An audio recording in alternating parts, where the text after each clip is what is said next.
এই যে এই এই এই এই যে এই যে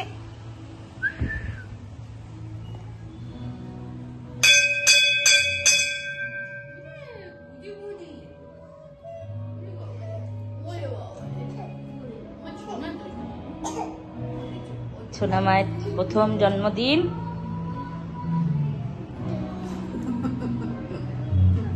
কি কি আয়োজন হয়েছে এখানে? 5 রকম ভাজা হয়েছে, পোস্ত হয়েছে, ডাল, চাটনি, পনির, পায়েস, বাঙালিদের যেটা। আর এই যে ধান দুব্য দিয়ে আশীর্বাদ, বাবা মা দাদু দিদা, আর এই যে পেছনে পুচকু দাদা, ওর প্রিয় দাদা, তাই না? একটা স্পেশাল দিন। এই না মা, এই যে হ্যালো।